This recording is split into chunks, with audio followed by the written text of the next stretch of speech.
तो क्या दिया है क्वेश्चन में, the sum invested in scheme B में जो इन्वेस्टमेंट की है is 3 times the sum invested in scheme A. ठीक है, मान लिया कि स्कीम बी में बी पैसे इन्वेस्ट किए हैं और स्कीम ए में ए पैसे इन्वेस्ट किए हैं। आगे क्या लिखा है, the investment in scheme A is made for 4 years at 8% per annum. तो जो स्कीम ए है ना उसके हिसाब से सिंपल इंटरेस्ट क्या आ जाएगा, वो आ जाएगा जितना भी प्रिंसिपल अमाउंट था मल्टीप्लाइड बाई जितना भी रेट ऑफ इंटरेस्ट था 8% और जितने भी साल के लिए इन्वेस्ट किया था 4। ये तो हमें फॉर्मूला सिंपल पता ही है ना, p into r into n, यही तो होता है simple interest.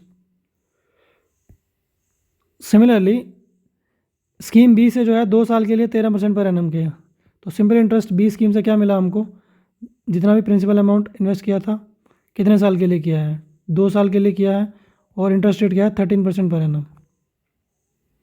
The total interest earned from both scheme is 1320, मतलब 1320 किसके बराबर है, दोनों का इंटरेस्ट का सम, यानी कि A into 8/100 into 4 plus B into 2 into 13/100। समझ आ गई। क्या पूछा, how much amount was invested in scheme A, यानी कि ए की वैल्यू क्या है वो बतानी है हमको, ए की वैल्यू बतानी है। ठीक है, तो अब इस ए के क्वेश्चन में 2 वेरिएबल हैं, अगर हम इस बी की जगह पे यहाँ से 3a पुट कर दें, बी की जगह पे क्या पुट कर दें 3a, कर सकते हैं ना, बिल्कुल कर सकते हैं। थोड़ा सा सिंप्लीफाई करें, 8 4 जा 32/100 प्लस 3 2 जा 6 और 6 3 जा 18 6 7 78, तो 78/100 साथ में ए कॉमन आ जाएगा, तो ए को कॉमन ले लेते हैं।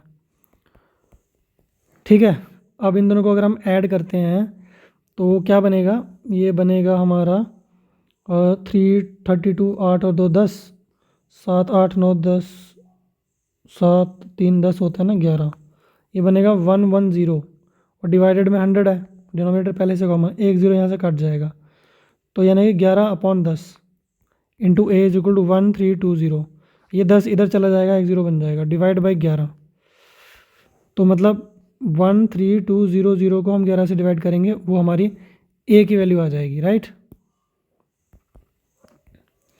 तो डिवाइड करेंगे तो 11 1 जा 11 माइनस करेंगे 2, नीचे उतरेगा 2 2 11 जा 22, 0 आ गया, तो ये दोनों 0 ऊपर चले जाएंगे, तो क्या आ गया 12,000। 12,000 कौन सा ऑप्शन है, 12,000 ए ऑप्शन है, तो ए ऑप्शन हमारा आंसर हो जाएगा। ठीक है ना, एक बार आपने मेन इक्वेशन लिख ली, उसके आगे सिर्फ कैलकुलेशन है। तो इजी क्वेश्चन था, ऐसे क्वेश्चन आते हैं एग्ज़ाम में, तो प्रैक्टिस करते रहिए, बार बार प्रैक्टिस करेंगे क्वेश्चंस की तो आपको आदत हो जाएगी और एग्ज़ाम में आपका टाइम नहीं लगेगा जितना अभी लग रहा है।